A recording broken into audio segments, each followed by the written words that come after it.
I've always been conservative with that number. It looks like it's going down to trend, but it will likely be static or even go up. We recently had an agreement with the Northern District to house some of their inmates as well. So we brought 20 of them in last week. Those numbers have been around 130. Historically, we're at about 200. So we're trying to get to that level to maintain the revenue. On the expense side, 6.2 million increase. About 70% of that is base wages and benefits at $4.1 million. Jail medical contract inflation, that's a contractual agreed number, 2.5% increase. And then again, our decision package on the following slide of $2 million. As you see here, I do want to note, and I know I mentioned it before, but as we meet with our different divisions, and their responsibilities are diverse within our own divisions, there's a lot of requests, and that's not exhibited here. So we do our due diligence to try to narrow that down. The sheriff's direction was to demonstrate an understanding that you have a lot of tough decisions to make, especially with the growth being capped. And so one thing you don't see there are any FTE requests. There were several, I had some as well, but again, we wanted to pull those out because we know how difficult those ongoing expenses are, and really wanted to put just what we feel we need. And then in addition to what we feel we need, also one thing that came out of our strategic planning was identifying what we're missing when it comes to an active shooter. So you'll see that in a couple of these requests as well. The first one being tasers. For us, it's a must-have. It's a tool our officers need. Our current ones are end of life. They're no longer supported.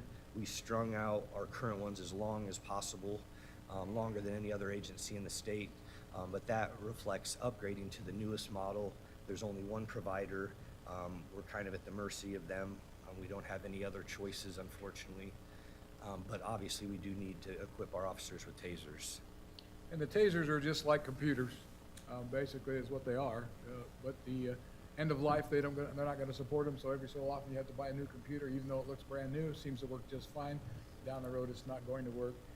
And even though they told us our tasers weren't any good, after some back and forth negotiation, we were able to talk them into at least trading them back in that will work and get some on them back, so keep our initial outlay a little bit less. The armored vehicle you see there, that is directly tied to our strategic plan of addressing an active shooter. We do partner with MetroStar, but the incidents are becoming so much more prevalent. We're not able to always have access to that vehicle. I looked at the records. It looked like from 2020 there was about 100 times that vehicle was used, so an average of 25 per year. Think twice a month that vehicle is being deployed. If we had it our way, if we had our own, it would be deployed more often, unfortunately, just because of the incidents we've been facing. I should note that is the total cost, but we are looking for other funds so that the board wouldn't have to make up that entire cost. We're working on a federal grant, a Prairie Meadows grant. We've also talked to some individuals about private investment, and then our contract cities. We've had some discussions with them to see if there could be some buy-in at their level too. Right. And how would that work from a jurisdictional standpoint, Kevin? Because unincorporated Polk County is the only time we'd use the armored vehicle, or would we share it and go and help out in other jurisdictions? As an example, I think Des Moines has one, right? Or who does have one in the Yeah, metro Des Moines does have one, and we share that because we're part of MetroStar. Right. It's getting busier and busier, but we would use ours in Altoona, Ankeny, anybody that calls. Anywhere you have a contract to do law enforcement, or just? Yeah, I don't know that we'd have a contract, but we would ask them to participate in helping support the vehicle, getting it purchased. And we're going to reach out, obviously, to Grimes. If we'd have had it available, we'd have rolled it out to Perry, because State Patrol had to bring theirs in from someplace. But obviously, we had a need for it this year, where we've never had that situation where someone would take a shot at our officers and sit down and actually shoot them and engage them there on Northeast 14th. So just to give you an idea, 378 police officers in the United States this year were shot. 378, that's more than we have in our whole agency. Out of those 378 that were shot, 46 of those officers died. But because of having equipment like this, better bandaging equipment, bulletproof vests, we were able to knock that number down to 46, which is amazing. Is this a total cost ask, or is this with assuming that other jurisdictions are going to participate where we're going to provide service? Now, this is total cost ask. This is what we have located one for that they had as a demo model. still trying to negotiate it down a little bit, but unfortunately, they, like the tasers, they have a corner on the market, and that's where that's at. It's kind of like having a fire truck. You don't need it until you need it, otherwise it just sits there and you shine it and keep it clean, and hopefully you never have to use it. That'd be our goal, but when the day we do have to use it, we want it to be available. In our shooting situation, we were very fortunate that the State Patrol just happened to have theirs in their maintenance garage getting service. They have 4 scattered throughout the state, so you never know where they're gonna be. But theirs happened to be in maintenance the day we called for help, so we were able to get that. But if we have our own, then we don't have to be at the mercy of another agency. Frank, you mentioned that there have been 100 deployments of the armored vehicle, I guess the Des Moines armored vehicle. What are the nature of these deployments? I mean, they're not all shoot-'em-ups, obviously. What are the? A lot are, and the sheriff would know this better than I, but a lot are hostage situations, or if we're gonna execute a warrant, and depending on the charges attached to that warrant, as a safety precaution, they'll deploy that unit. Right, we do a safety or security matrix on a lot of the search warrants that we do on a regular basis. So that the things you guys don't hear about, the narcotic search warrant, which are getting more and more violent, more prevalent because everybody's carrying guns. So they do the matrix, the threat matrix, and if that warrants rolling the armored vehicle out, then that goes in just in case type situation. So sometimes the person will never see it when you're doing the warrant. Other times it'll be sitting at their front door so that they know there's no sense in fighting. So it's kind of a deployment. We leave that up to the strategic planning of the entry team. So Thanks. Next on there's the inmate costs. That is purely jail costs tied to inflation. Everything is up across the board. The food, the custodial supplies, pillows, mattresses, everything is up, and that number is reflected with the $244,000. Next, the school radio amplifiers. I know the sheriff will speak to this, but this is a situation that we identified in the schools that are under our jurisdiction. We were not able to communicate with our portable radios. So we did extensive testing. We identified it. We've been discussing with the schools. We feel the county, the whole burden should not be on the county. The school should be funding this as well. We've started those conversations, but obviously it's a concern from the public safety end. If there is an incident, you see Perry recently, if there is an incident and we can't talk while we're in that building, it presents a significant risk. Sheriff, will you explain how you and I talked the other day about what's that called? right, they call it Sears radio, which is basically school emergency alert radio. And, Which they had at Perry. They did have in Perry, and we have some in our schools that we provide services for, that we funded on our own. And what that does basically is instead of you having to call and they're able to hit a switch and run and hide, and that automatically opens the mic and alerts us that there's a shooting situation or an emergency situation in the school that require a lot of help. So That's why there were 7 minutes. That's It right. took 7 minutes. yeah, in people to- actual fact, probably the first car was there in 2 minutes. Yeah, I heard that. And, but yes, and then that helps. And then the other capability they had was the schools had cameras. The dispatchers were able to bring up those cameras and see where the suspect was and where they're shooting. You can see a person laying on the floor. You hear him say there's blood. That's one of the capabilities that we're trying to get all of our schools to share their resources with us. We have some that do already.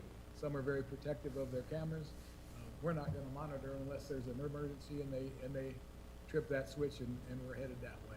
So how many schools have that, Sheriff? The Sears, Yeah, the school, we have, Saydell will have one, North Polk, everybody we do school resource officers for, Okay. Bondurant, they all have that.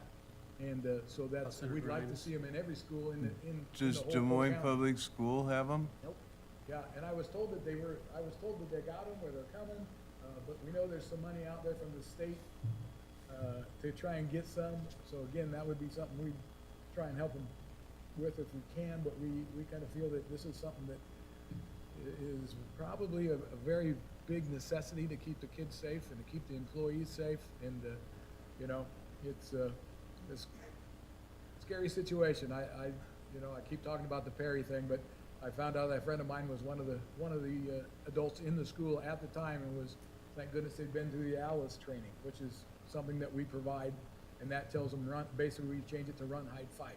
But it tells them what to do, how to secure their classrooms, where to get the kids, and And she said she remembered going through that and said it worked out well. So it's just something that, one more thing that we can try to do to keep them safe. Nothing is foolproof, we all know that, but we can all do the best we can, and that's why we figure this is a priority. And it doesn't have anything to do with the quality of our radios. You know, the quality of buildings are getting better and better, but you can all go into a building someplace where your cell phone won't work. Well, the radio's the same thing. You get some of these concrete buildings and they won't work. So with the amplifiers inside the school, that helps eliminate that problem. So getting back to Tom's question, this $1 million is just for the 4 or 5 school districts that we serve? Was that the quote that we had gotten from, yeah, so that'd be the schools that we That's serve. just the high schools or the junior highs and I elementary? believe all the high schools and probably some of the smaller schools, like Bondurant. I believe the Bondurant has theirs. The Bondurant is working on their own as well. So that's where our first big plug is gonna be the high schools and the junior highs. Okay. We had a good discussion about this in the last 911 executive board, and West Des Moines actually has an ordinance that requires the schools to be equipped with this, which sounds good. Problem is, somebody's got to maintain them and make sure they're working and make sure they get preventive maintenance and so forth and so on, and that doesn't always happen.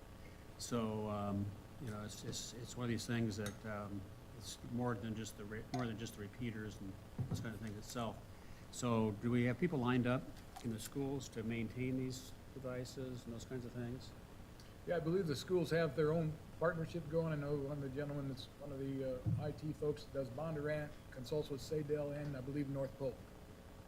So, They have to have their own IT, Bob, you're saying? Yeah. Is that what's the problem with West Des Moines? Why they don't want to do it? No, West Des Moines got it. It's just that it's not so cheap. I mean, it sounds like, oh, this is a good solution because it's done, and it's not so done because you have to maintain them and they have to be tested every so often, and it's not just Putting in the installing- radios. installing something and then you're done with it. It's Gotcha. ongoing expense that goes on, which is probably worth it, but just saying it's not just a matter of sitting up tech and then walking away from it.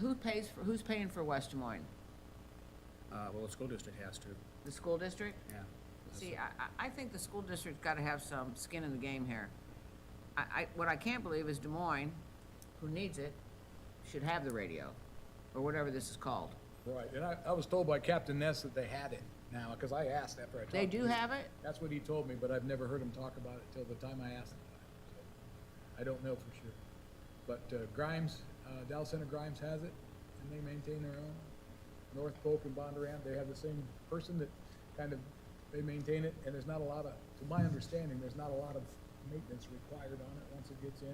It's a little different than you know, having the radios work throughout the building on, like the fire department likes to be able to go around and then talk outside. And ours will be so you can go in and communicate. So it's a little bit, I'm not a radio tech guy, but I know that with the BDAs it works. We used a temporary portable one when I worked up at Wells Fargo and did their security, and we set that up there so the officers could talk inside, and then we could also switch to a separate channel and talk to all the Des Moines officers. We did that for the very first NCAA tournament. So it works. Going off history, and it's all memory, Kevin, but as far back as when Southeast Polk High School was still in our jurisdiction before Pleasant Hill annexed them, it seems like to me this came up out there years ago. I think Scotty Locker might even have still been here, maybe not, I can't remember. But You are correct. we did something out there years ago at Southeast Polk because they had some type of barrier or some problem there where they couldn't talk to the SRO inside the building. We got certain areas of the building. I thought we put up a repeater or something out there on that tower. I don't remember exactly what we did to address it, but it's been a long time ago, long time. They did a BDA, the board funded 10,000 of that, so not the What it whole was? thing, but you helped pay a portion of that, yes. And now you see their school's even bigger, and I believe when they built that school, it was required, like you said, by the code, that they had to put them in the building construction of the big buildings. I mean, after watching what happened a couple weeks ago, I think this is all really important stuff by all means, but I do think some of it is the burden of the school. I don't know if we should be having the whole burden of this.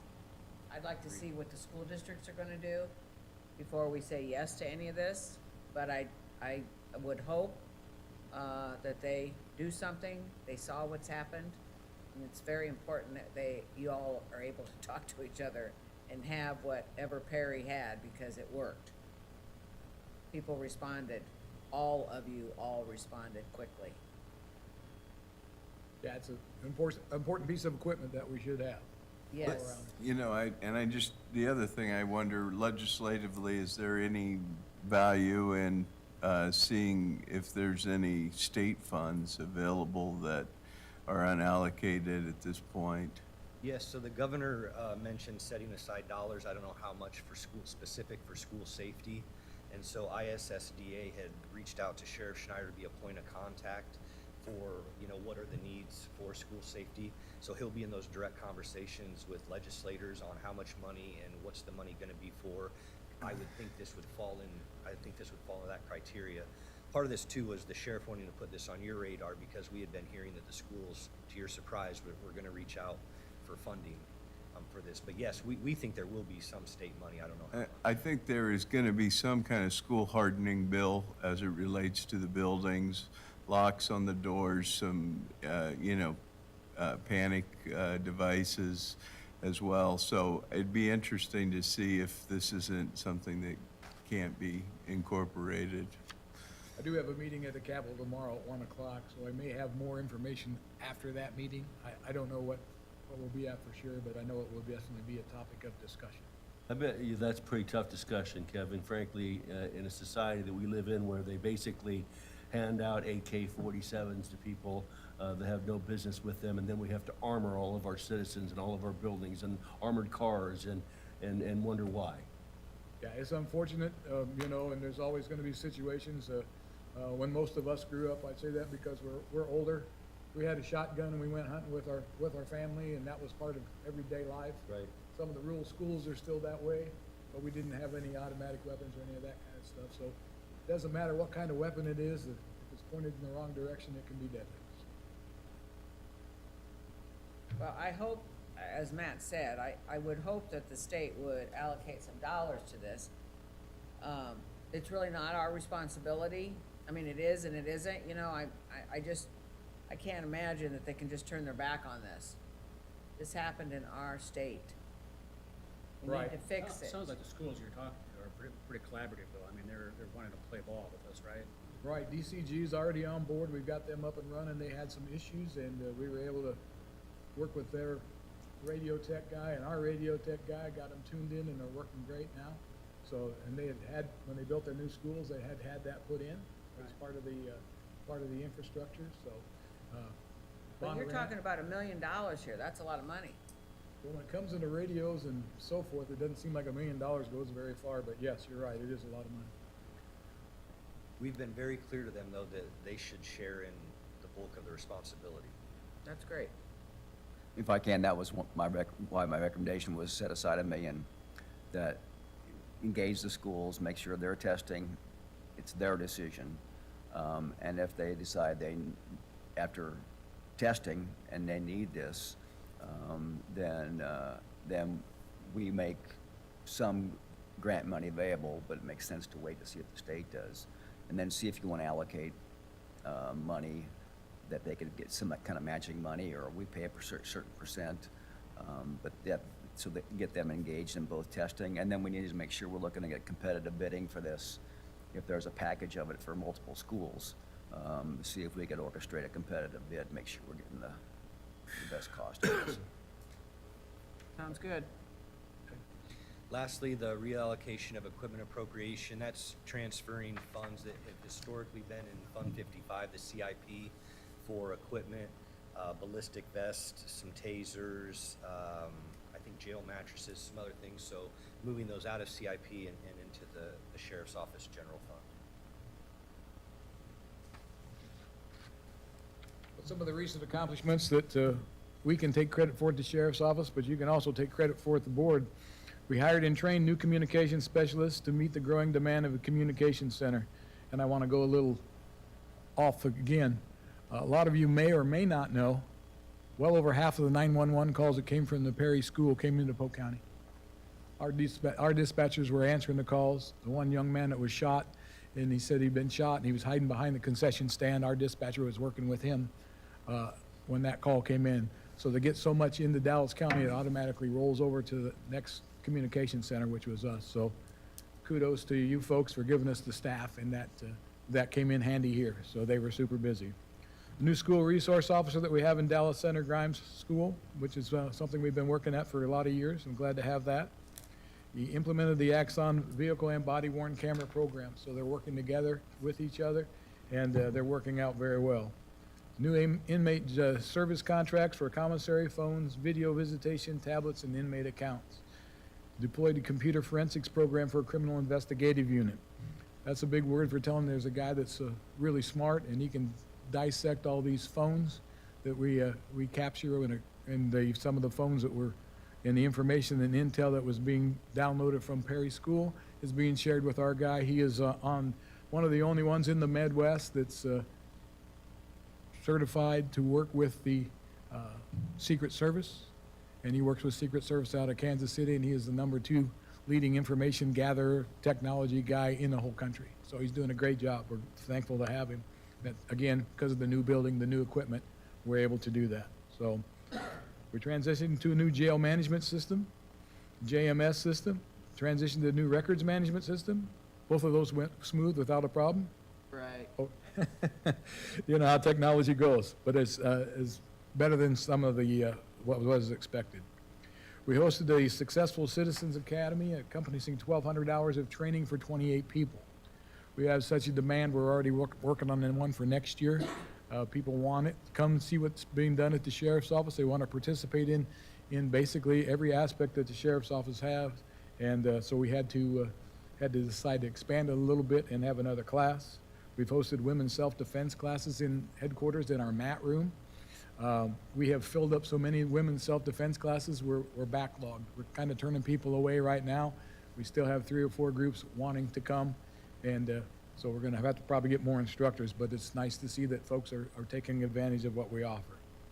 And to continue the expansion of the training and continued education programs held on site at the Sheriff's Building headquarters out there. And again, we're going to host Northwestern University, Police Staff and Command, and the FBI Law Enforcement Executives Leader course. So very, very popular spot for training with some of the top level training in the country.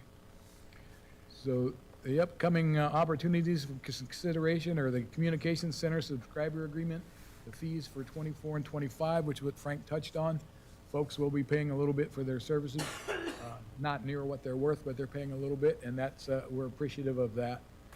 And grant-funded continued de-escalation training for our staff, and that's being hosted at the sheriff's office as well. So we've been doing de-escalation training for quite a while. We're trying to get more grant money to de-escalate and keep that going. We're negotiating extension between the Bondurant for our school SRO program. We're also negotiating extension of the Grimes law enforcement contract and providing more services and additional services for Grimes. And negotiate an extension of the Satherville Lake law enforcement contract. So we provide security or law enforcement for Satherville Lake during the summer months or their busy months that they have out there. We prepare for the American Corrections Association, ACA, jail accreditation and recertification, which we usually pass with 99% accuracy out there.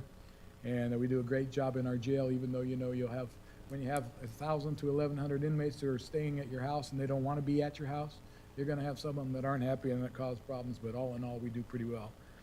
We're going to be building out with the Sally Port out there at the jail with the help of the board and general services, thank goodness, and that'll help security of the officers loading and unloading the inmates, but more so it also add security and safety to the inmates so they can't slip and fall, and then sue the county and get some money on a slip and fall. So the migration to the UKG scheduler system, we're getting that worked through because we are so unique, 365, 24 hours a day, 365 days a year. It has some glitches that they found, and they've been working through it with the IT folks, and I think it's pretty well solved, and they're ready to go live. And the city of Mitchellville has reached out to us to give them a law enforcement proposal to do law enforcement for their city as well. So we're currently working through that right now with the mayor and their board, and we put some numbers together, and we'll see where it goes from there. So They don't have any police up there at all? They had a chief and a couple officers. They're down to one officer. All the chiefs and officers have left and went elsewhere. And so it's a perfect time for them to make the transition if they choose to do so.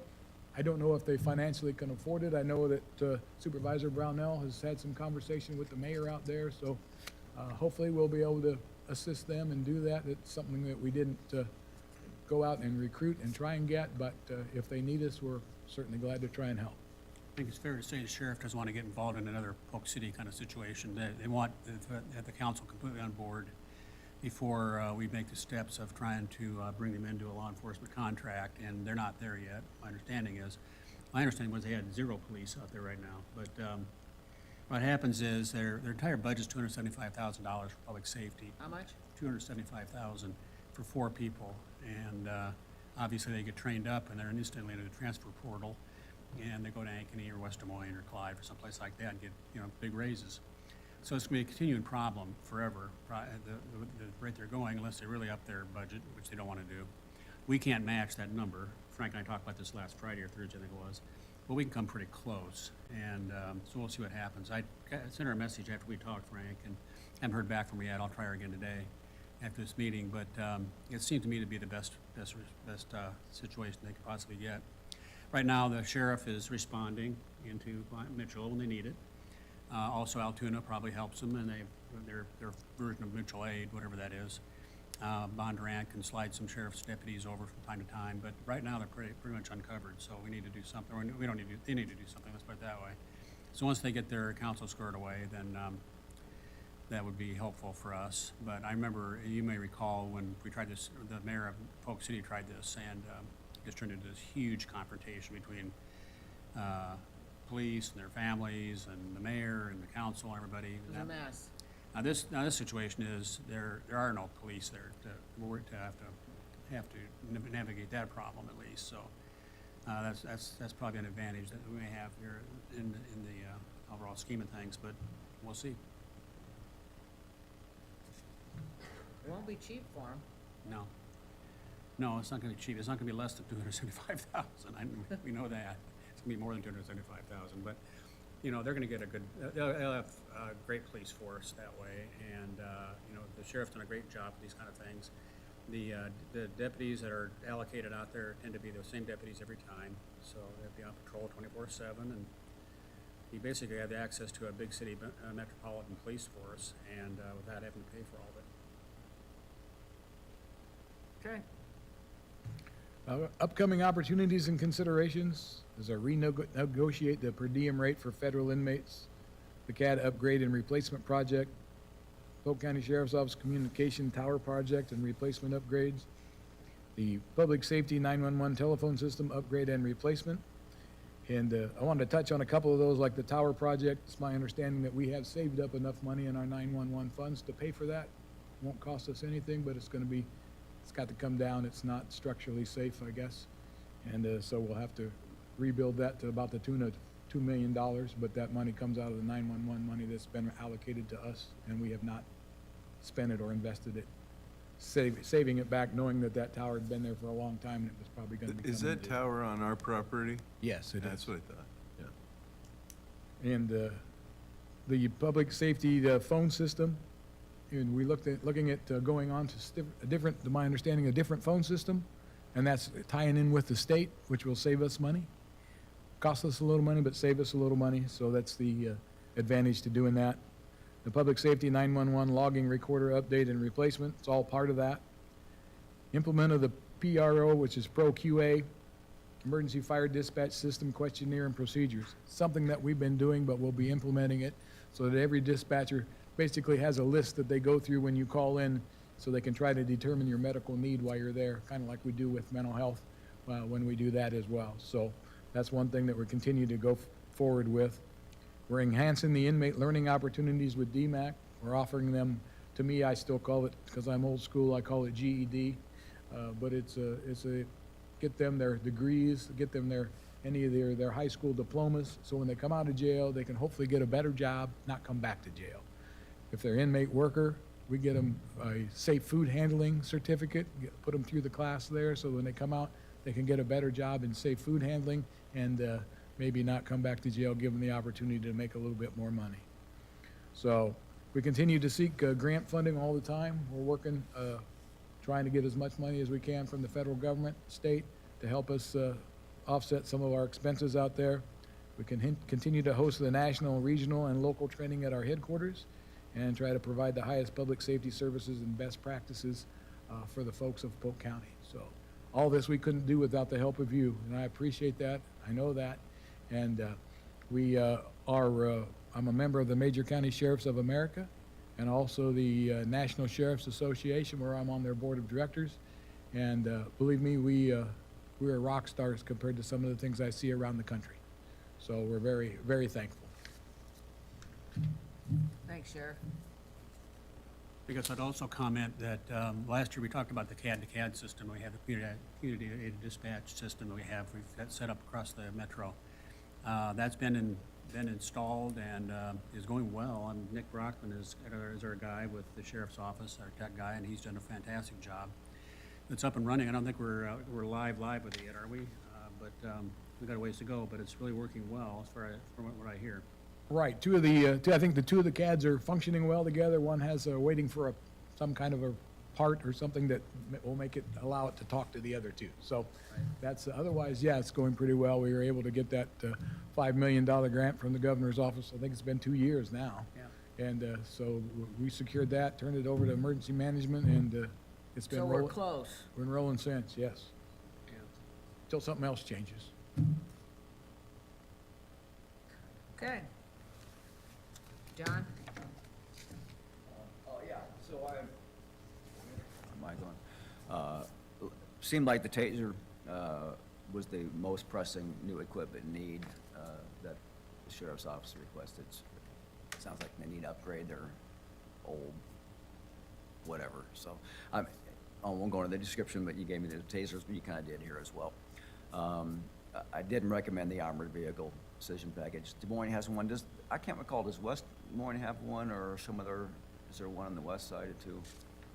I don't know if they have one. I think they have one that they, the entry team CERT, is what they call it. They have one that's a little bit different than Des Moines. It's a kind of one, I think, that was Yeah, made to work. just the frequency of the calls, I would think we'd be better off collaborating with Des Moines, and if there is one out west, rather than purchasing that new vehicle. Or if the other communities feel it's necessary, then we come back in and be a part of the proposal if they really feel it's necessary.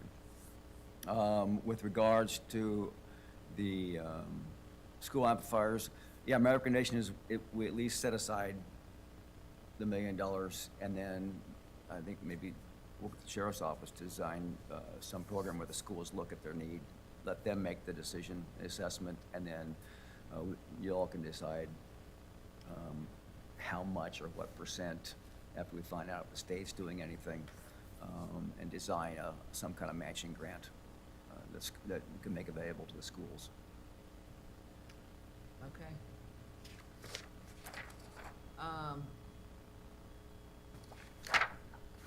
The Metro Star, Yes.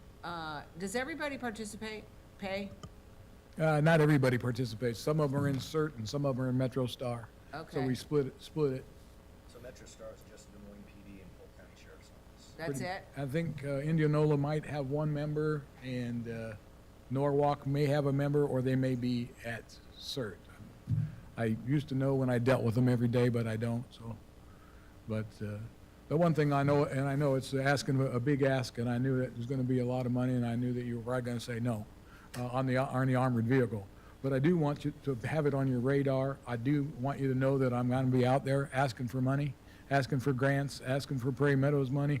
I've even come to the point where I may gonna be ask some of the larger business owners that could help support it, but I do want to hope to get some money raised, and could maybe count on the Polk County putting it back in the bank and say, okay, well, you make this, you help, we'll give you this. Kind of some matching funds maybe, just so we could know that we're not shooting for the stars when there's no stars. Got it. Okay. Any other questions for the sheriff? All right, thank you. Thanks. Thanks, guys. All right, now I'll go back because I apparently messed up, and Pat Sweeney was up first. I'm not listening to Matt McCoy again because he said the sheriff was first. Yeah. I'm blaming it on Matt. Well, Pat said we could have his money too. Yeah. Thanks, Pat. So apparently, I blew that. I've been blowing a lot of things this morning. It's just not my day. Such a That's how my rookie. day's gonna go, apparently. Such a rookie. Oh, my God. Not good.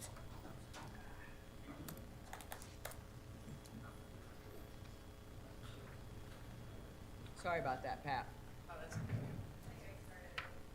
Yeah, you probably did. Okay, I'll blame you too.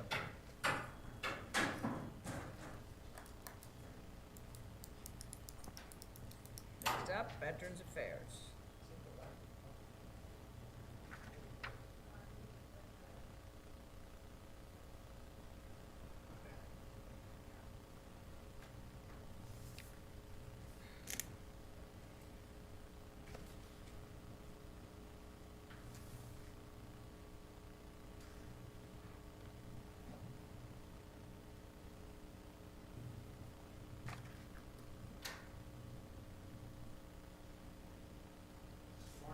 Morning.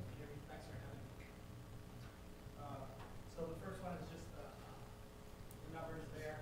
I'll go more into the decision package later. I gave you my goal as far as the increase in each of our accounts.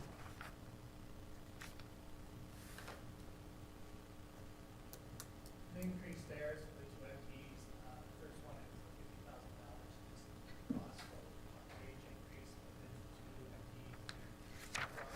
$89,000. I wrote there some more slide down here. Recent accomplishments, looking at, we became the 75th county to be designated for a home-based Iowa community, which is good. It was great to do that on Veterans Day, November 11, 2023. We got to go in front of the Bulls game, and Angela and I, I should say, so that's a comment, sorry about that. I do have photos actually saying that we were there. I do have them, so that was good. That was a good day to do that, become the 75th county to be a home-based Iowa community. I will say, I'll have to digress a little here, that actually November 10th is a better day because that was the 248th anniversary birthday of Iowa. So, it really is good to become a part of the group there. It's been a long time coming for us to remember. We got to use our transportation piece that we do in our budget, which is a huge help for the veterans here in the metro area. We're the one county in Iowa that provides a card for them to use while they ride the DART bus for free. And it's extraordinary how much these veterans use that. It's amazing how much they use it when they get around the metro and get with their medical appointments. Now that they have the new VA clinic down on the south side on Irving Post Road, they go down there for all their primary health care. Oh, sorry. They go down there for all Do you their, have numbers on that? on the, On how many veterans use the bus?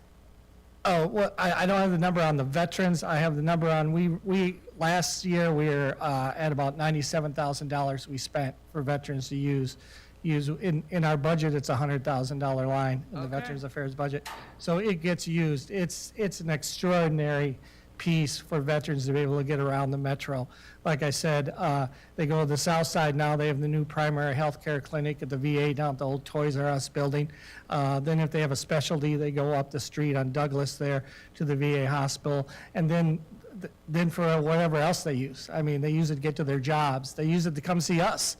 And I'll have a story here later to show you what it actually looks like. It's a lot of fun, but they come to our building to come see us. They go down and use the food pantry there down the hall from us. I mean, it really is a lifesaver for a lot of these veterans. So, and they greatly appreciate that. So as far as the home base Iowa, they have 4 signs that we had put up that designate us a home-based Iowa community. On the west side, it's on Highway 6 west of Clive. On the north side, it's Highway 69 north, just south of Alleman there is the sign. On the east side, it's on Highway 163, just east of the landfill. And then on the south side, it's just north of that 69, 65 north bypass and Highway 5. When you're coming up from Indianola, the sign sits there. And I did get confirmation that they all have been installed, so they are there. So that's an exciting piece there. On the Home Base Iowa, any questions on Home Base Iowa community? Thank you. The second recent accomplishment is the PACT Act, which is the Sergeant First Class Heath Robinson honoring our promise to address Comprehensive Toxics Act of 2022. This is the PACT Act. I've talked about it before. It has really driven a lot of work into our office for federal claims. This is the key factor, and I'll get to it later on my request for 2 FTEs in the office. It is the PACT Act is the largest expanse of disability benefits for veterans ever. The projection is it's going to cost hundreds of billions of dollars over the next decade. This PACT Act is going to cost the federal government for veterans. The PACT Act not only increased the monthly money that veterans bring into the county, but also increased the number of federal claims filed, which we do in our office. By federal law, claims can only be filed by a federally accredited county veteran service officer, which we have 6 of them in our office, county veteran service officers, VSOs. So it was a huge piece of ours to get started and get through. Veterans are still going to be able to use this PACT Act to claim for the next 30 years. I mean, it's going to just be ongoing. Some people have believed that the PACT Act was over with after the first year, because in the first year they had a piece where if you filed in that year, you could get a retro payment back to August of 2022. But we're beyond that year now, but it still doesn't mean you can't file a claim under the PACT Act. And also with that comes the piece that you probably see a lot of commercials on, is the Camp Lejeune Water Act, which is kind of runs hand in hand with the PACT Act. So that's our second recent accomplishment. Our third one that I have on here is actually an exciting one that I've been working on for a couple of years. It's a new bus route down East Market, just north of MLK. It's going to serve Kemin Industries. It's going to serve Shoe Pond Recycling, which used to be the old Metro Recycling, and it's going to, and Titan Tire, and also Smithfield.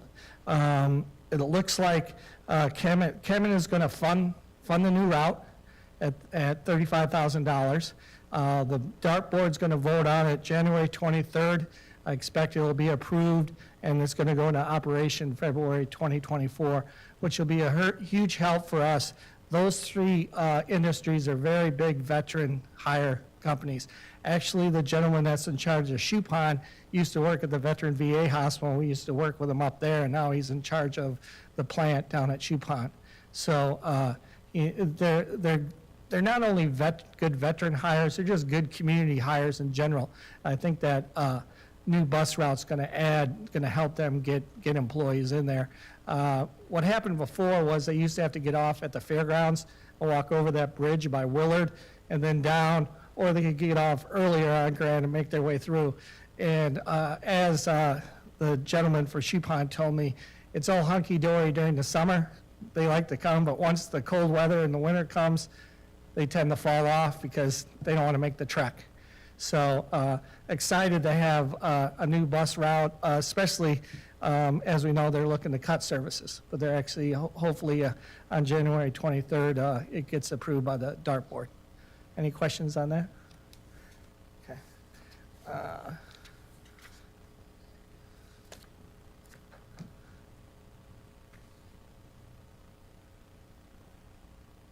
Upcoming opportunities and considerations, as I talked earlier, The first one there is the request for the 2 FTEs.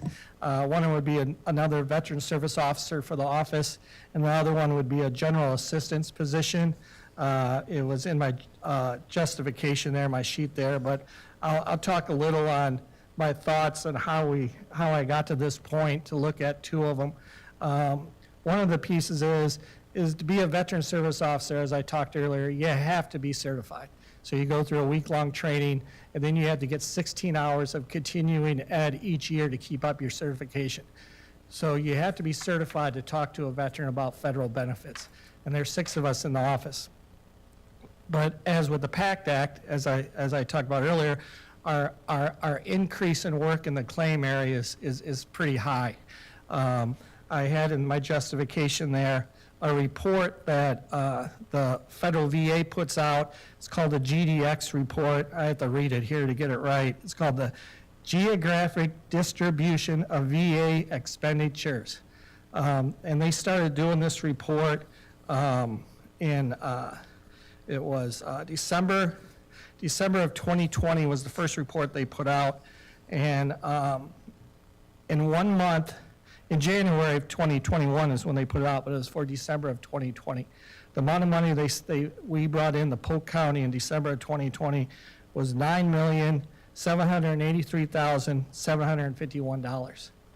The last report I got, which you don't have because I gave you the report I had at that current time, but the report I got for November of 2023 was in Polk County, veterans brought in $14,128,709. And most of that work is done in our office. There is a little of it done up the hill at the federal VA, but most of that VA federal claim work is done out of the office over at River Place. Really my justification for the 2 spots was those numbers were for the new VSO spot that I was looking at. And then the other piece that somewhat struggle with is that we know we do general assistance in the office. And I have veteran service officers doing general assistant work when they are certified to do federal claims work. So my thought was if I could get a staff to do general assistance work, I could pull that work off their plate and they could continue doing the good work they do on the federal claims work since we already have them certified. Kind of why would I have them do general assistance work? So that's my thought process is how I was making the ask for the two spots. Any questions on that? Wait a minute, I got a question. Yes, ma'am. So, the general assistance piece, don't they just go right in the other offices to do general assistance? So when they go to down the hall and they check the box veteran, they come up to our office and we take care of them. So So if it's veterans first, do you send them up there or no? No. So if they're a veteran, they come to our office. And they fill out everything? Yeah. Not for general assistance, not for anything? Yeah, just we call it general assistance. I guess I might term that wrong, but we help with their mortgage or rent or food vouchers, things like that. But we do a whole budget on them and everything in our office, if they're a veteran. But once they're a veteran, if they go to general assistance sends them right down to you? Yes, ma'am. Okay. Yes, ma'am. After, do we give them any help at all in general assistance? I'm looking at Joy. No. No. Okay. So we do that. So,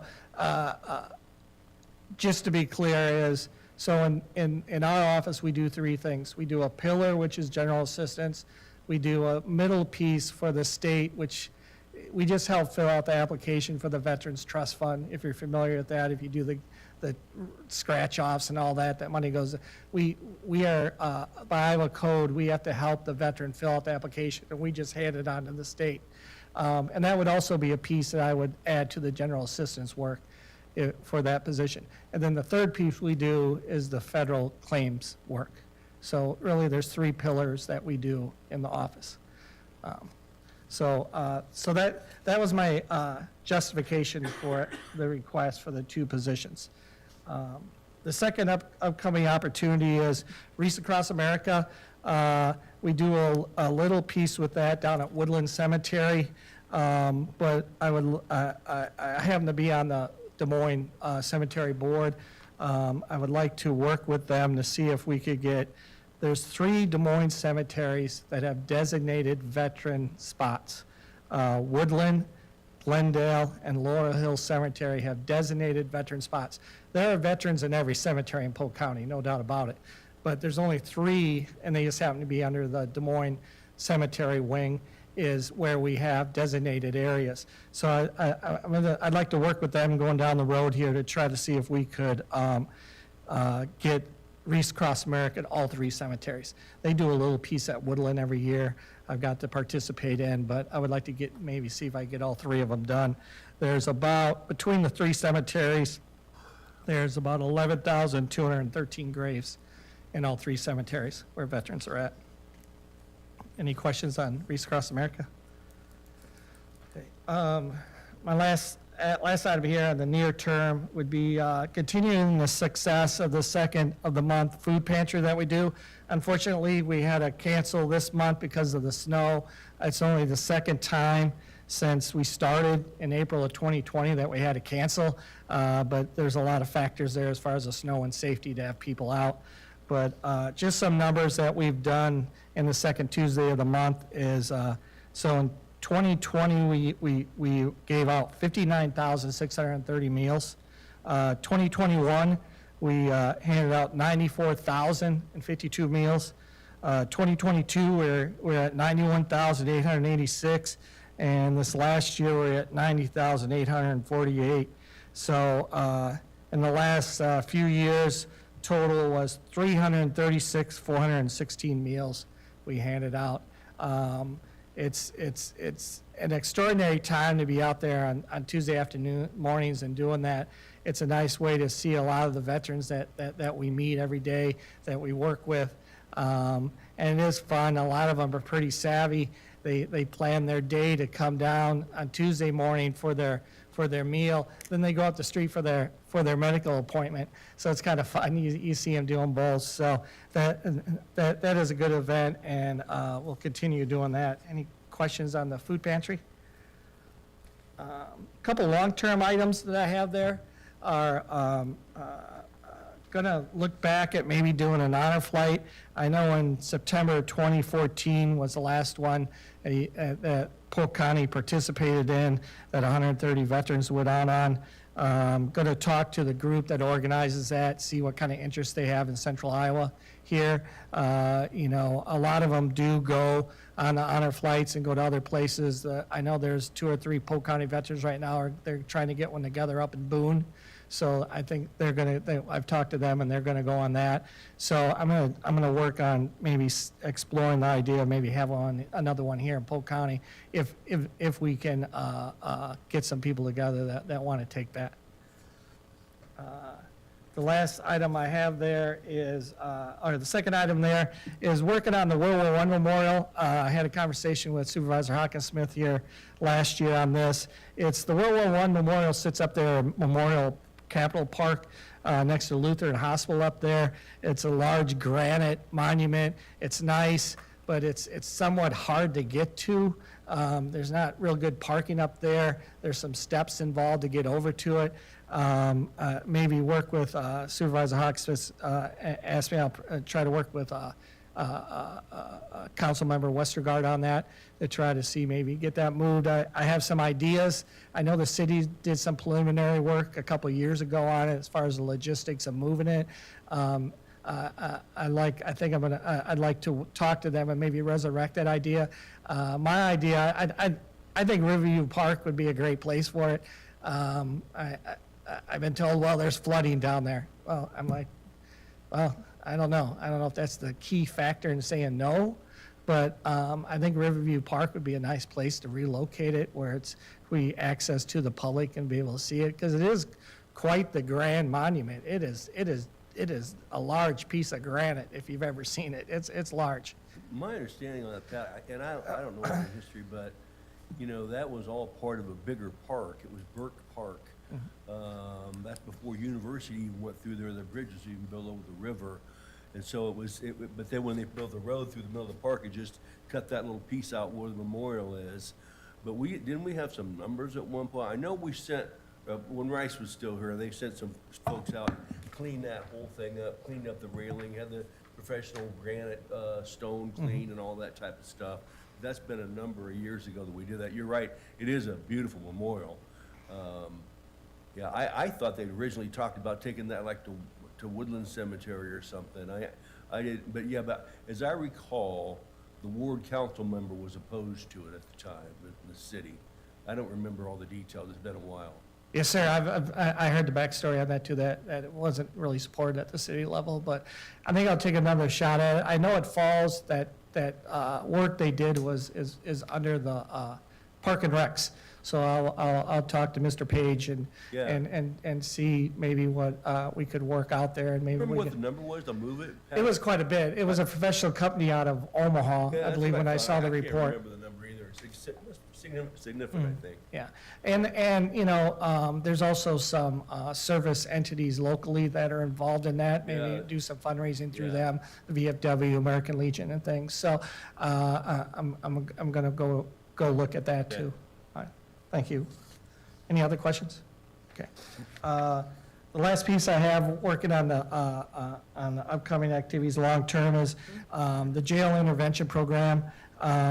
We still do some wonderful stuff working with the jail over there as far as getting the messages for inmates that are in there. We still continue on that. We can still go out and visit. We don't necessarily go every single day first thing in the morning. But what we do is if we get a message from the jail, we will go out and engage that veteran that's in there. And I know there's some talk about having a VA court that I've heard from the county attorney's office.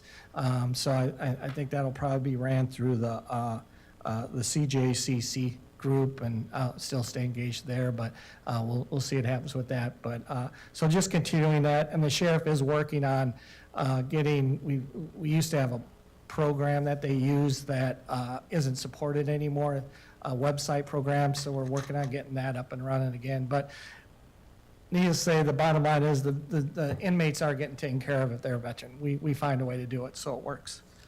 So the last thing I have, it's not on a slide, sorry, is before the county administrator's recommendation is, I have a hard time not explaining our story without giving you a story. Sorry, this is just the way I operate.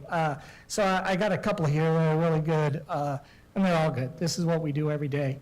The first one is a federal claim that we did for a veteran, and we got a letter from him, and it was really interesting. Was his quote to us was, "You not only changed my life financially, but you also, my future was changed." We got him 100%. And he said, "My wife is going to be able to retire now with me. We're going to be able to travel and visit family and friends." I mean, we do this every day. It's good stuff, you know, and we get the job done. It's really good.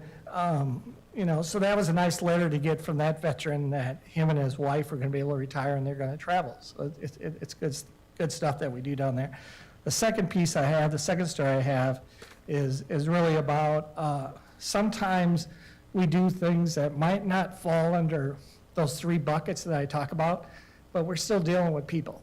So we had a widow come in. She was, I'll estimate, late 70s, maybe early 80s. Her husband passed away. So he was 100% when she passed away. So she gets VA health care. It's called Champ VA. Well, she could not figure out how to get her new Champ VA card. And she said going up the hill is just too intimidating to go up to the hospital complex. And she doesn't use the internet really well. So actually one of the veteran service officers sat on hold for over 45 minutes with her in the office and got her card.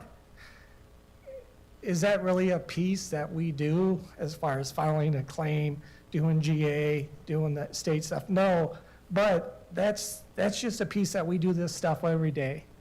You know, someone may say, well, that's not really your lane, that's 45 minutes wasted that someone else could have did, but I don't see that. And I know you guys don't, because you guys have been very supportive. But it's just interesting to some of the things that we come across in our daily work. And it's just good stuff that we do there. Another piece that I have, and I won't go too long here, sorry, I'm rambling, but one of the pieces I have is about the DART ID. We have a gentleman that comes by and sees us once a week. He used to walk in, now he takes a scooter, he cruises in on a scooter and sees us, and he's like, hey, I'm having a hard time. He has one hand it kind of doesn't work right, and he comes in a scooter and he goes, I keep on dropping this red card. And we go, yeah, okay. And he goes, what can I do? Well, he has his scooter. We enlarged the card and zip tied it to his scooter, so when he runs up to the bus driver can give him the okay and get on the bus. He doesn't have to get the card out. I mean, it's just little things like that are out of the box that we do, and we take care of people. We take care of people, you know, and I can't, you know, say how good our staff does at doing that. And, you know, we solve a lot of problems down there. And I'll close with, every day when I come to the office, on the window next to the door, you know, my name's on there, great, that's nice. But below there was a piece that says, with dignity and respect, we treat everybody that comes through that door. And we could not do it without your guys' support, because I know that's what you want. I know that's what the three commissioners that I report to every month in my commission meeting, I know that's what they want. And we do that every single time. And I appreciate the support that you all give to us. Thank you. That's what public service is about, Pat, and you do it well out there. You support our vets. Well, that's a big difference too, of local government, what you do compared to, and I'm not, you know, criticizing state agencies or federal agencies, but you're where the rubber hits the road. You're seeing those people in your office and you're taking care of their needs where, you know, it doesn't always happen that way at the higher levels of government, so good job. Yes, sir. Thank you. I'll let you look at the scooter. John, what do you got? So, yeah, after visiting with Pat and talking it over with the budget team, we thought it makes sense to do the general assistance clerk first this year. Get that, those off of the plate of, as much as possible, of the officers, so that they can continue to do the high-value work, and see if by taking that load off of the officers, that enables them to keep up with their workload. That would be the step to take this year, and then kind of see how the PACT Act shapes up, if it actually does increase the volume, and then we can address that Okay. next year. Hey, thanks to your staff too that came down and helped yesterday with packaging the meals. You had a good showing, so. Thank you. Bye. All right.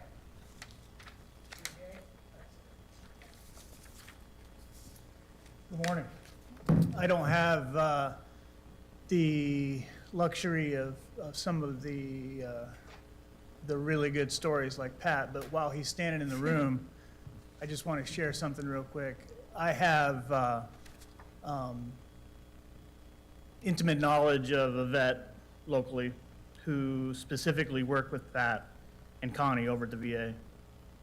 And what really comes of their effort is the idea of hope, because so many vets out there and everywhere they've been disenfranchised, they've lost faith in the system, the red tape's too much, the travel's too much, everything's just too much, and they quit. And Pat took one of those cases, Connie specifically, got him 100%. Not only forget about the financial change and the future change of that gentleman's lives, but what it does is it starts conversations with him and his friends at the VA and in his social rounds, and it restores hope a little bit. And for that, while he's here, if he's gone, oh, thanks. I just want to thank you for that, and It's important work, and I know you guys already know that, but that's my 2 cents. Thank Okay. you, TJ. Yeah, absolutely. All right, I'm gonna be brief. 'Cause I'm already late to Scott Orth and Ryan Ward's meeting, so they're gonna carry on without me, I'm sure. Probably better than if I was there. Okay, so mine's pretty straightforward. Revenue, expense request, the amount that will be identified and detailed here shortly in our requests. So we've got the regular personal services piece. We've got the annual ebb and flow of hardware replacement. Some years it goes down, some years it goes up. It's all just based on who's getting replaced, what systems are getting replaced on an annual. That's all managed through our regular CIP. And then we have a decision package that we took off of the plate of the sheriff's office and that we had listed here. But I think we've had some further discussion, so we'll talk a little bit about that when we get to it. So we have a nice and simple, complete request and the separation between the hardware replacement and the IT projects. We currently have 29 projects in flight, if you can imagine that. That's a little on the high side for us. We usually run with 22 to 25 active projects, but you know, the more you empower these departments and offices to do more, and the more efficiencies they find with technology, it just, you know, it just increases that demand. It's all good work, and our steering committee is founded and in place to kind of weed through the value proposition on all those requests. So it's all good work. I'm just gonna blast through some recent accomplishments. Obviously, these are 4 of, you know, tens of, if not 20s that I could have listed, but real quick, we've got a new version of the general assistance application that's fully deployed. We've got 13 of our 17 implementations for WebEx, which is our replacement of our complete countywide telecom system, have been completed. We're queued up to be done in March. We have enrolled 6 other Iowa counties into the marketplace. For those of you who recall, our marketplace is a unique environment where when we're rewriting or updating software, we're developing it to be hosted in the cloud that can then be subscribed to by other counties because they are either too small to do it themselves, they don't have the budget to go buy something off the shelf, and their statutes are in direct alignment with ours as far as what they have to provide for their citizens. So by putting the stuff in the cloud, we can carve off a silo right next to it. They can skin it so it looks like theirs, and they get all the advantages of the years that we've spent developing the software for a very modest subscription that's way cheaper than anything they could do. And then, in theory, over time, we'll accrue those revenues hopefully into an enterprise fund that'll sustain a FTE down the road sometime. It'll probably be a couple years before we get there. But it is a big win for those other counties, and I think it's a little bit of doing government right from a scalability perspective. So I appreciate your support on that. And then we also have the evaluation and execution of the new queuing system downstairs. I just threw a few things out there. Obviously, there's quite a bit more. You're familiar with the majority of them. Some near-term, long-term stuff. We are still in negotiations. I think Joy and I are going to arm wrestle later. She's already gone, so that helps. On how we're moving kids around that facility and trying to keep them safe by not having dead spots and the cellular, you get all, you know, those kind of buildings are just hard with communication. And so I've got some different proposals. So we're gonna solve that little bit of a safety gap that will probably come when they get rolled over to WebEx. The reason there will be a change is that WebEx is it's a cloud-based phone system, which is great unless you walk into a spot that's a dead spot. And that's fine if it's, Tom and I are talking, worst case scenario, I get disconnected, I call you back. But it's not cool for that to happen if you're trying to move a kid. Right. And so we're proposing some more secure solutions in those walkways, and we've got some options for them. We have worked with General Services on our environmental projects. So we've got, excuse me, so we've got some HVAC and cooling issues up on the 3rd floor that we're updating, stuff that is end of life. that we've got it listed on our CIP, and we're working closely with General Services to get all that implemented. We're also talking about, that's not on this list, is moving all of the election office election gear over into our data center here. Because if you think about our network, it's a redundant circle, right, which is a good thing. So if there's a fiber cut or a construction project that goes awry over here and cuts that data line, I can send data the other direction. So we have redundancy built in. Well, we do have a few spurs, right? So one of them would be the medical examiner, like over at Broadlawns. They're just kind of a line. So if there's a cut there, they're orphaned. They don't have the redundancy that the rest of us do. One of those other spurs is the election office, because it just goes across the street to them and ends.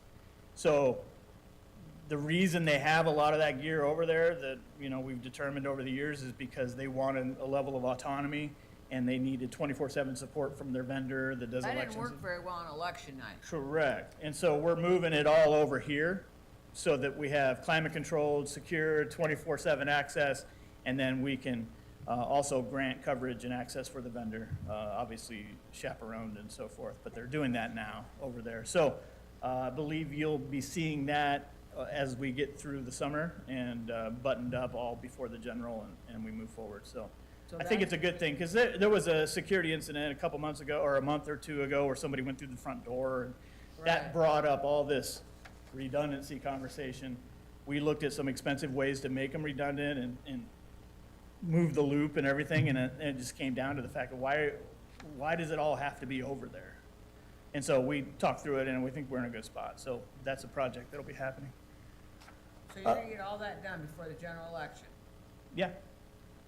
I mean, that's everything's gotta be- already here. It's really just about engaging the vendor, scheduling the downtime, physically moving the gear, Okay, bringing it onto our network, bringing it all back up, re-verify, retest. fine. Yeah.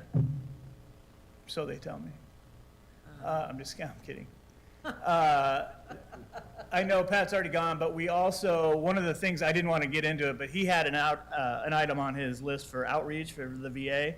We are moving forward with developing that mobile application that we've talked about in the past that allows us to go out into the camps and into the homeless shelters and pre-register, pre-qualify, if you will, some of the vets based upon the information that they have, so that they get an idea of what their coverage could be and in the ballpark. And then we give them a couple bus tokens and establish an outreach case for a caseworker over at VA, so that when they do show up, that pre-qualification information's already there. We've got their name, we got their DD-214, we've got all the stuff we need, and it just kind of shrinks that red tape and takes some of the intimidation out of the equation and get those people more engaged, because a lot of those guys have just kind of given up. Well, some of those, I would think, like primary health care, even JAPA, they have those mobile apps. They do. Well, so why aren't we collaborating with those people? Ours is specifically around the veteran affairs process, which is very custom to Polk County. So all we're really doing is taking features that we're already building into their system and just making them render mobily. So it's not a high-intensive number of hours to develop some fancy app. It's really just extending on a tablet what already exists in our. So will we be able to share that with everyone? If they want it, yeah. And the best part about that is it's not a county thing. So it can be done at the city level, at the state level, at a village level, wherever there are vets who need Okay, pre-qualification. So that's one of those marketplace applications that'll be really beneficial. perfect. Okay.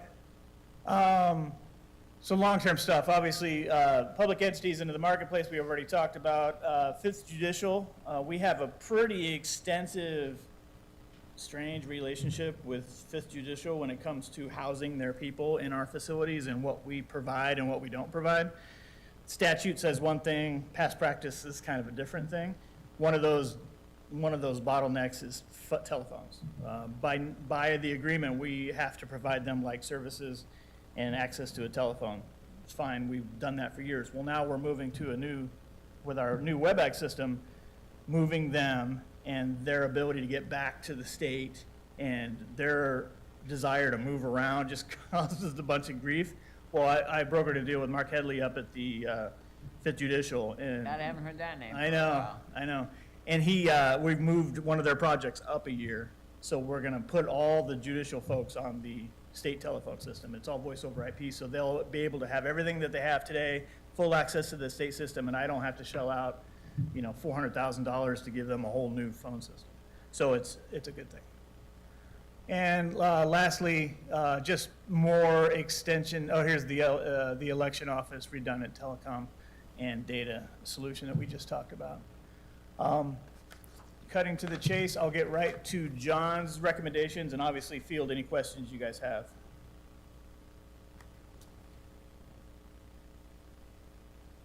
I think mine are pretty self-explanatory Yeah. there. Okay. I tried to be brief. You were fantastic. I even got a story or two in. Anything else for me? Are we good? Thanks, man. Now, you put on there long-term on Yeah. the election. Yeah, because, well, I think it'll go, that's probably just a silly, maybe I wanted 3 bullets on each, I don't know. But it will definitely, there's But really I- there's no reason, as long as Darren and the kids over there do what they say they've agreed to do. Jamie's already verbally committed to it. But you got it in writing? It's Jamie, not yet, but we will. You heard it. Yeah. It's If I on can't get tape. it done by the if I can't get it done by the general, shame on us, because I don't think there's that much 11 to months it. away, you should be able to handle it, right? Yeah, I think so. I think if I put a July 1st date on it, I still think we could get it done. Yeah. So, Wow. put it this way, if it goes south and my verbal agreements are all broken because there's just something unknown, You got a I'll come primary- back and let you guys know. You got a primary in June, though. Yeah, I think that primary in June will be handled the traditional way, but I think the plan is to get everything queued up, everything tested, and then after that, primary we go. Sounds good. I believe that's Jason's plan right now, one of my project managers. He's organizing it all, so, And then back on that, the Marketplace yeah, mobile app, will you please let me know when that Yeah. happens? Because that is a big deal to share out to it's not just veterans that go to Yep. those campsites. absolutely. I would envision it, being fully accessible by any shelters, any nonprofits, any cities, any counties. Cool. And so, there are gonna be systems like that we think the value proposition is just too big to get involved with subscriptions. There's no revenue necessarily. It's different if Marshall County is gonna use our collection system that we use for county attorney. They're gonna increase their revenue 5-fold. They should subscribe to that. That's fair. So we get money for that deal. Yeah, but in Right. something like this, if I've got a couple nonprofits who want to help register veterans, Yeah. that's something we've already That's- built in the model that it's a no subscription situation. But I just think it's the right thing to do. It's crazy to have these smaller counties, contracting with 2 guys in their garage with money they really don't have, and then as soon as they get acquired, you're behind the 8 ball. You can't give a service that you used to give. So, No, I appreciate that. it's a better mousetrap, I think. Thank you. Absolutely. 2 things. Yes. One is just an observation, as we went through this morning's presentations. Now, obviously, the sheriff's office is the lion's share of this, but just personal services alone, increase in costs from these 3 this morning was over $4.5 million. To give you some perspective on why we're being conservative on approval of decision packages is because that, just in 3 departments alone today, locked in, we have no chance to change that amount as we look at property tax revenues going down, so. 4.5 in just- 3 departments. Yeah, 4.1 was sheriff's office, personal Yeah, services. of course, one of them is our biggest 3. department, too, though. Huh? One of them is our biggest department. Yeah, exactly, no, it's gonna be, yeah, it's skewed. It won't be like average for every 3 that come in here, but cumulatively, gives you a good picture of what we're looking at locked-in increases without corresponding revenues. The second one is, Sheriff and I have been back and forth on some traffic this morning we're gonna have to be dealing with today. A huge increase in the shelters and overflow, and how we're gonna deal with the numbers that are off the charts right now. The shelters? Yeah. So we'll Well, I follow up. just, after this meeting, but just give you a heads up. Read where Waterloo, I think, is the one that just opened up a old dental office and converted it into a shelter, and all they did was put cots. They're some of the ones sending here. What's that? They're sending them here. Yeah. Not Yeah. Clark County. Yeah, they're famous get- for it. Yeah, I We're know, gonna well, they em- just opened up their, shelter, so they're and it's only a warming shelter from 8 in the morning until, I don't know, midnight or something. The two big issues appear to be that we're getting a lot of, getting a lot of incoming into the county. And second is, it's largely a staffing issue. Yeah, I know, who's gonna, like everybody said, just go open up a warehouse, or who the hell's gonna staff it? No, then you split the staff, the SIS staff in half, and you haven't gained any. I know. They're good right now for staff at the shelter, but they don't have enough for a second site.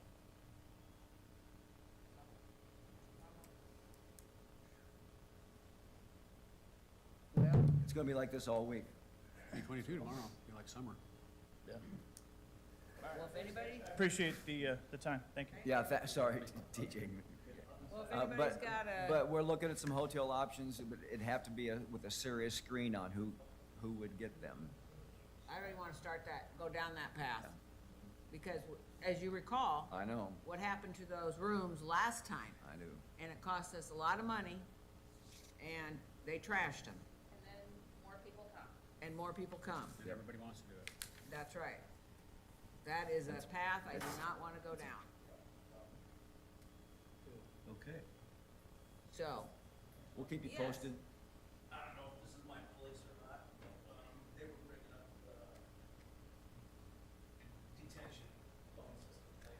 yeah, That, yes, you guys, that was a very, very major and very major serious.